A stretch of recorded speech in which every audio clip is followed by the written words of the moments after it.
Prologue. He liked the sound of the carriages. He enjoyed the neighing of the horses, the creaking of the wheels, and the shouting of the drivers. He also liked the sound of the marketplace. He appreciated the calls of the merchants, the bustle of the crowds, and the laughter of children. Even here in this parched and arid place, people had to fight the land itself, yet they lived bravely. That was a wonderful thing his mother had taught him. The boy was often with her and had heard her say it many times. His mother worked with birds. She surveyed the whole world from her desk. She would laugh and tell him that one day he would be able to do this too. Sometimes she would look deep into his eyes and appear to be thinking about something, or sometimes it seemed to him she was remembering someone. Just make sure to protect this city, she had said. The boy nodded assiduously. Help it grow big and strong. The boy told her that he understood. Grow up to be just like your father, she told him, and he replied with laughter that of course he would. If the boy grew big and strong, so would the town. They would have such abundance that a bad harvest would mean nothing to them. They would have such strength that they would fear no enemy attack. He wanted to be like his mother with her kindness. He wanted to carry himself with his father's authority. He wanted these things so that his home, the Western capital, could be richer and more beautiful than anywhere else. Chapter 1. Dried fruit. Maomao was at one of the stoves, cooking. Afraid she might poison herself if she didn't get some air, she took a deep breath, then let it out again. She wrapped a hand towel around her nose and mouth. It had been 5 days since the swarm, and they were finally almost rid of the grasshoppers around the medical office. There were a few survivors, at least until Maomao found them. Then she would crush them underfoot. Do we still need those poisonous plants? Lihaku asked as he stirred a big pot. Yeah, there might be a second wave. Maomao chopped some of the herbs with a cleaver and dumped them in the pot. You need to make sure you cover your mouth, Master Lihaku. Or it's just a little smoke, isn't it? He frowned, not wanting to take the trouble. Do we remember what happened when we weren't careful around the burned-out storehouse? Do we remember singeing our head? Lihaku obediently covered his nose and mouth. Miss Maomao, Chu appeared, announced by her distinctive tip-tapping footsteps. She was carrying a large box. I got the extra medicine and bandages you wanted.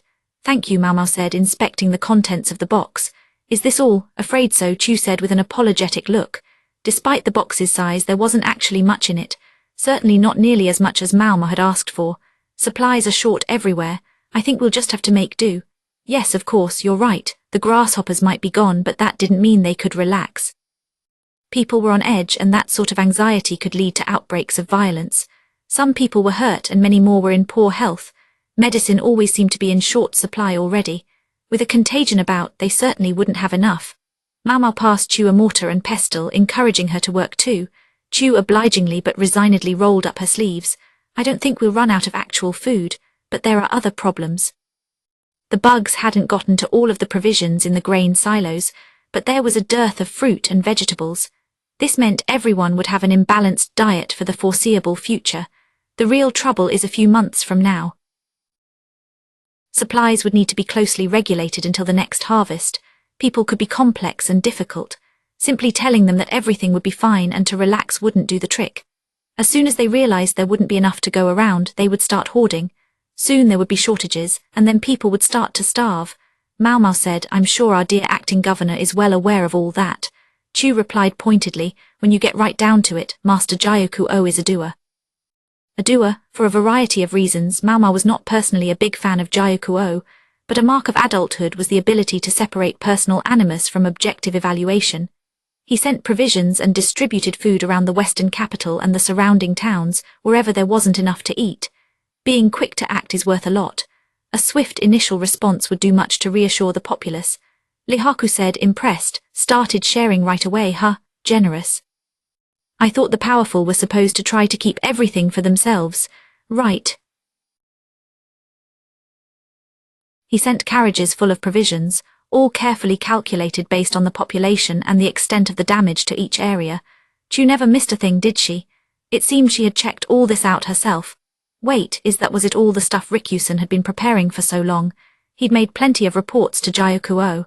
If the ruler had leveraged those reports, it would all make sense. If that's true, it would show that Gyuku-o wasn't caught up in his pride. He was willing to use anything and anyone he could, even those who had come from the central region. Maybe the reason he ordered Rikusen to stay behind in the village, rather than coming straight home, was precisely so as to get a better picture of what was happening on the ground. Maomao couldn't offer Gyukuo her unqualified approbation, not when she knew how he had used Jinshi as a convenient foil, hardly treating him like a real imperial relative. Still, she had to admit that as one of those politicians who felt his first duty was to his homeland, Gyukuo was proving quite effective, someone she knew could stand to learn a thing or two from him. She wondered how Jinshi felt about the way Gyukuo was treating him. The audacity of it did not seem to bother him. He did chafe at his inability to act openly, though. He wanted to help, but his hands were tied by his status as a guest and visitor. Still, he did what he could. He sent Lihaku with Maomao to the farming village, and he got the freak strategist to form a bug extermination team. Jinshi was like a duck, paddling like hell underneath. Jinshi never seemed unduly attached to his power. Yes, he sometimes acted like a man of authority, but when had he really pressed his status as imperial younger brother? During the Shi clan rebellion maybe, but that is about the only time she could think of. On that occasion, Jinshi had wielded his status openly. Maomao was in no position to criticize him. She had been one reason he had done what he did, but in any case, that was the moment His Majesty's younger brother had been most visible to the public, quashing a rebellion. Maomao knew that after that, Jinshi had begun to fulfill the duties of his station in life. He had been as busy as he was during his time as a eunuch, perhaps even busier. However, much of his work was thrust upon him. Considering projects he chose to pursue himself, the preparations to counter the swarm are the only thing he can think of. People said he worried too much. They said he raised taxes unreasonably. Ordinary people and bureaucrats alike regarded him with disdain, but still he had done it. He should have made himself more visible, as he was when he was a eunuch. Since returning to his position as imperial younger brother, Jinshi had hardly used his most potent weapon, his looks. Maybe he is holding back so he doesn't get flooded with suitors. Without the buffer of being a eunuch, and now with the added inducement of the power of being the emperor's younger brother, there would be no shortage of women who wished to become his queen. Suitors, huh? Maomao recalled Rikyusen's little joke. She could only assume Chu had reported it to Jinshi along with everything else. What a lot of trouble. Miss Chu, did you report everything? Maomao asked. She deliberately chose not to say what she was thinking of how Rikyusen had asked back in the village if he might seek her hand in marriage. I'm not sure what report you mean, but don't worry. It's all kept top secret from our honored strategist, Chu said. Maomao paused, so she had told Jinshi. Lihaku gave them a look. He didn't know what they were talking about, but he kept stirring the pot. If it was just a joke, then no harm done, right? Chu said. Right, and it was just a joke. Right, but some people might take it seriously. That was premeditated. Chu knew exactly what she was talking about. Maomao pictured Jinshi at his most troublesome. Boy, was she going to get an earful about this the next time they saw each other. Then again, maybe it would be all right. All done, young lady, said the quack doctor, showing her a big, flat dish filled with rows of pills. Each of the pills was about the size of a grain of rice and very consistent in size. This showed that he had used a mold to make them. Maomao remembered when she had first met the quack. She had been shocked to discover he was producing the balls of medicine by hand. This caused each one to be a slightly different size. Thank you very much. If you could deal with these next, please. Sure, don't mind if I do. The quack was in fine spirits, although it was hard to tell which of them was the physician and which the assistant. Not to mention, Tianyu had disappeared somewhere along the line. When Maomao went to find him to try to get him to help, she discovered him dissecting some former livestock at the cafeteria. In Isei province, adults were expected to be able to butcher animals, so a doctor who knew how to do the same didn't raise any eyebrows. Maomao even started to think that maybe Tianyu had become a doctor precisely because he liked dissecting things. This is practice. Wouldn't want to lose my edge, he said, dangling one of the animal's legs teasingly at Maomao. He was being a prick, as usual. Dr. Yu and the others were busy treating the injured and sick in town. Everyone who had been posted at the main house and the administrative office had their hands full dealing with the aftermath of the plague. The freak strategist in particular was always short-staffed. So he appropriated a few people from the annex as reinforcements, leaving the place quieter than usual. Maomao took stock of the annex as she walked back to the medical office. A minimal handful of people had been left behind to guard Jinshi. The presence of lively souls like the quack and Chu made the place seem boisterous, but they were two of only a few voices to be heard around the annex. The bustling of the marketplace was absent, and there was no laughter of children playing. Occasionally, raised voices might be heard in a minor argument, but that was about all. Wish I could go out there and get a look at the city, Maomao thought. Unfortunately, this wasn't the time for a constitutional. Even if the weather was very nice, the quack doctor gazed out the window as he squeezed the mold down. He was checking the position of the sun. I think it's about snack time, he mumbled longingly. Normally, snack time would see him off to the kitchen, somehow finagling himself some food. I'm not sure snack time is on the cards today either, Chu said with a sniff. They're filling up the storehouses and worried about staple foods. I think our little pleasures will have to wait. Sure, said the quack, who had been enduring life without snacks for several days now. If missing snack time is the worst of his troubles, he's pretty lucky, Maomao thought as she started mixing up some medicine. She was so focused on her concoction that she almost didn't notice evening falling. She was just cleaning up tools when someone knocked loudly on the office door. Who's there? Lihaku demanded. He opened the door to find a young woman, white as a sheet. One of the ladies in waiting, perhaps. Where is the doctor? She asked. The doctor? Do you mean me? The quack trotted up with a blank expression. The woman had obviously come running as hard as she could, and he offered her a cup of water. Come with me, she cried. Please, the young mistress, Maomao wondered. She hadn't heard about any mistress. Then again, this was Gyukyuan's home, so she was sure whoever this person was, they must be a relative of his. Even with only a few guards left, no one of suspicious background would be admitted to the annex. It was obvious from the woman's behavior that this was an emergency, but Maomao didn't think dragging the quack doctor to the scene was going to get the poor maid very far. Knowing she couldn't allow one of Gyukyuan's own relatives to go unattended, Maomao raised her hand. If you'll pardon me, the master physician is here exclusively to tend to the Moon Prince. We can't let you just cart him off somewhere. Isn't there another doctor in this house? It was the most roundabout way of refusing that she could think of. They're all out, please. If someone doesn't help her, the young mistress, she'll, figured. A special exception had been made for this annex because a member of the imperial family was in residence, but the other doctors, including Dr. Yu, were all pressed into service to treat the commoners in town. If even they had to go serve in the city, how much busier must the local physicians be? Could you at least tell us what's going on with your mistress? Maomao asked, making the woman drink the water the quack had brought her. She slugged it down in a single gulp, then slowly let out a breath. For starters, who is your mistress? Maomao hated how long this was going to take, but she had to start at the beginning. After a moment, the woman said, she's Master Gyukyuan's granddaughter. How old is she? 8, and her symptoms? Well, she never did eat very much, but ever since the swarm of grasshoppers, she's nearly stopped taking any food at all.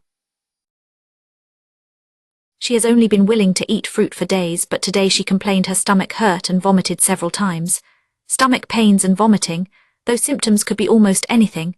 What kind of fruit did she eat today? Maomao asked. The girl could have gotten food poisoning from bad fruit, but even in an emergency like this, Maomao had trouble picturing a young mistress eating something rotten. Her mother gave her dried fruit. Raisins, perhaps. The woman shook her head. No. Something that had been brought from the capital. I didn't recognize it. From the capital, Maomao cocked her head. I say province produced more dried fruit than the capital did. What did Kaoru province have that they didn't have here?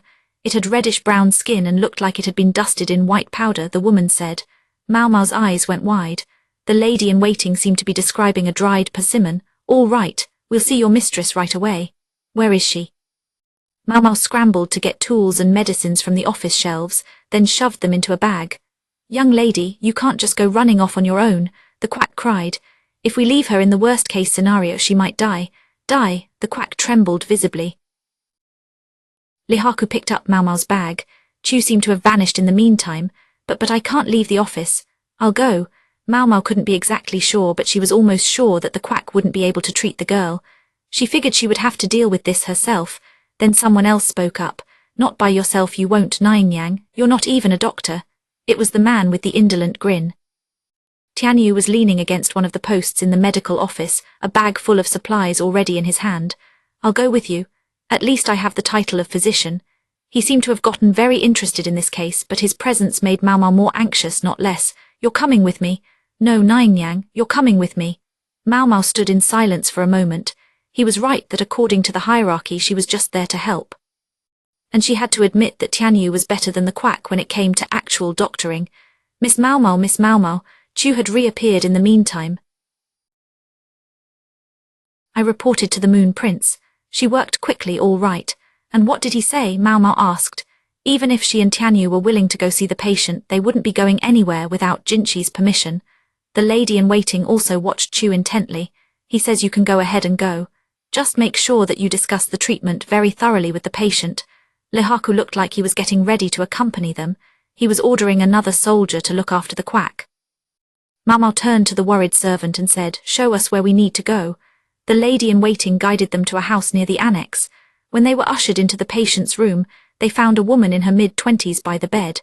Maomao took her to be the child's mother. She quaked violently. The sharply delineated features of her face were the picture of a classic Western beauty. A young girl lay on the bed, her face bloodless. She resembled her mother, but something, maybe the way she was lying there, made her look thin and weak. Maomao and Tianyu asked Lihaku to wait at the door, then they went into the room. Chu had wanted to come with them, but this time she had to stay home. "My daughter, please help my daughter." The mother looked like she hadn't even had time to brush her hair. It was stuck to her cheeks in messy strands. "Yes, ma'am," Tianyu said. He moved to pull the covers back from the patient, but the woman exclaimed, "What are you doing?" "I can't very well examine the patient if I can't see her," he said. He was right as far as it went. These highborn houses were much concerned about chastity. They resisted the idea of a man looking at a woman's body, even if the woman was a child of 8. It was clear from the expression on Tianyu's face that he had no interest whatsoever in a kid like this, but it was lost on her mother. Some people seemed to think doctors were all-powerful. They believed doctors could divine the patient's condition, whatever it was, just by taking a pulse. Maomao glanced at Tianyu. "All right," he said. "Would there be any issue if my assistant touches the patient?" "No, I suppose that would be all right." Maomao bowed, then rolled back the covers. She took a spoon from her bag of tools and checked the inside of the girl's mouth. She opened the patient's eyelids and looked at her eyes. "I'd like to open the patient's robe." "Would that be all right?" Maomao asked. She was speaking to the mother, but she glared at Tianyu. He held up his hands and turned around. Maomao undid the robe and felt the patient's abdomen. It was noticeably swollen. She slid her fingers across the skin. When she found something that felt hard and round, she pressed gently. The girl groaned. What was that?" the mother said. "Gas is trapped in the stomach. There's a foreign object in her intestines that's preventing it from escaping, just like I thought." Maomao had guessed the moment the lady-in-waiting said the girl had eaten dried persimmons. A foreign object. The mother's eyes went wide. She seemed to be searching her memory for anything unusual her daughter might have swallowed. "I was told she's eaten nothing but fruit for the last several days," Maomao said. "And today she had dried fruit, dried persimmons, yes, that's right. Even when she didn't seem to have an appetite, she would eat sweet things. Because of those awful grasshoppers, we haven't been able to get honey or fresh fruit, so I gave her some dried persimmons that we got as a gift." "You don't think they were poisoned, do you?" "No, it's not poison," Maomao said, gently rebuffing the mother as she tried to squeeze closer to her daughter. "Eating too many persimmons can cause stones in the stomach." "How many persimmons did she eat?" After a moment the woman replied, Three, pretty good for a little kid, but not enough to cause a gastrolith," Maomao suspected. Was it possible? Could 3 persimmons do that? Maybe they got caught in the fibers from the other fruit. She thought it through, trying to figure out if there was anything she was missing. A bead of sweat rolled down the patient's forehead. Maomao wiped it away with a cloth almost without thinking. Then she understood why the patient looked so haggard. Unlike her mother's full head of hair, this child's hair was thin and scraggly. It was turning white at the roots. White hair. People said a terrifying experience could turn hair white. Witnessing a huge swarm of grasshoppers would certainly be a shock for an 8-year-old child. Well, now was the time for action, not thinking. But how to explain it to the mother? They couldn't just rush in. When there's a foreign object in the stomach, there are 3 main ways to treat it, Maomao began. "Why, yes." Maomao looked at Tianyu. He was still turned around, but even with his back to her she could see him nod. He would let her handle this part. "First, you can give the patient water to help move the object through and eventually evacuate it." The mother nodded. "The second way, by contrast, is to administer liquid medication from below to encourage evacuation." From below meant through the anus. "Water. Bring water." The panicked mother commanded a servant before even hearing the third option. "I'm afraid in the case of your daughter, I can't recommend it.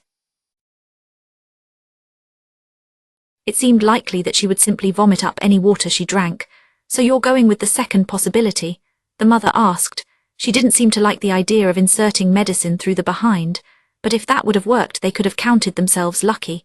No, based on what I felt during my examination, I don't think encouraging evacuation will flush out the object. You can't do the second thing either. What's the third thing then? The woman fixed her with a look which, while not as potent as Taomei's, was formidable nonetheless.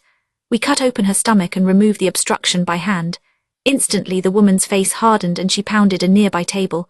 You think this is funny? You want to cut open my daughter's stomach? You won't lay a finger on her? The mother naturally refused the suggestion. She gave Maomao her most frightening look, eyes flashing. About what I expected.